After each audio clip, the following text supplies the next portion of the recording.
Hello বন্ধুরা, কেমন আছো? আশা করছি সবাই ভালো আছো। আমিও ভালো আছি। এই টক ডাল খেয়ে গরম গরম গরম গরম কি এত পড়েছে, যা বলতে ধারণার বাইরে।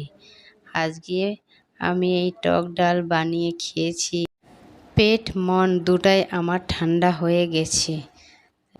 চলো তোমাদেরকে টক ডাল বানিয়ে দেখাই। এখানে নিয়েছি আমি একটা বাউলে আমি 1 কাপ মসুর ডাল নিয়ে নিয়েছি। তারপরে ভালোভাবে ধুয়ে আমি একটা কড়াইতে দিয়ে দিয়েছি। দেওয়ার পরে আমি 2 কাপ পানি অ্যাড করব। 2 কাপ পানি দেওয়ার পরে আমি কাঁচা আম দিয়ে দেব। আজকে বানাবো আমি কাঁচা আমের টক ডাল। খেতে দারুণ বন্ধুরা, পেটেও ঠান্ডা হয়ে যাবে, মনও ঠান্ডা হয়ে যাবে। তারপরে আমি দিয়ে দিয়েছি শুকনো লঙ্কা 2টো, তারপরে দিয়েছি রসুনের কোয়া কটা, তারপরে অ্যাড করেছি আমি জিরে গুঁড়ো 1 টিস্পুন, হলুদ গুঁড়ো 1 টিস্পুন, তারপরে আমি একটুখানি সরিষার তেল অ্যাড করেছি। তোমরা দেখতে পাচ্ছ এরকম করে অ্যাড করে দিয়েছি আমি সবগুলো উপকরণ। তারপরে আমি 2 মিনিটের মতো ঢাকনা দিয়ে দিলাম সিদ্ধ হওয়ার জন্য।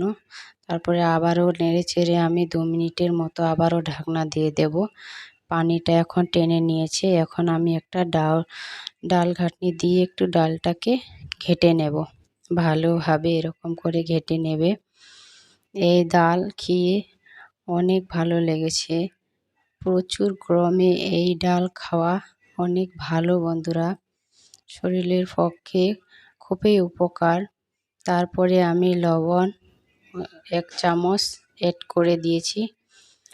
তারপরে লবণটা দেওয়ার পরে আমি এটাকে একটুখানি আরও রান্না করে নেব, ফুটিয়ে নেব। ফোটানো হয়ে গেছে, এখন আমি একটা বাউলে এটাকে ঢেলে নেব। ঢালার পরে আমি এখানে সরিষার তেল একটুখানি দিয়ে দিয়েছি। তারপরে জিরে দিয়ে দিলাম, রসুনের কোয়া কটা দিয়ে দিয়েছি। তারপরে আমি 2টা শুকনো লঙ্কা দিয়ে দিয়েছি। এই সব দিলে না ডালটা খেতে দারুণ হয়। অনেক মজার একটি রেসিপি। তোমাদেরকে যদি ভালো লাগে আমার সঙ্গে থাকবে বন্ধুরা, আমার চ্যানেলটিকে সাবস্ক্রাইব করে দেবেন। 5 মিনিটে এই টক ডাল বনে কমপ্লিট হয়ে যাবে। তোমাদেরকে ভালো লাগবে, খেতে দারুণ। এই রেসিপিটি একবার হলেও বানিয়ে তোমরা খাবে। আমার তো ভালো লেগেছে, তোমাদের কীরকম লাগে জানি না। ততক্ষণ ভিডিওটা দেখার জন্য সবাইকে অনেক অনেক ধন্যবাদ বন্ধুরা। সবাই ভালো থেকো।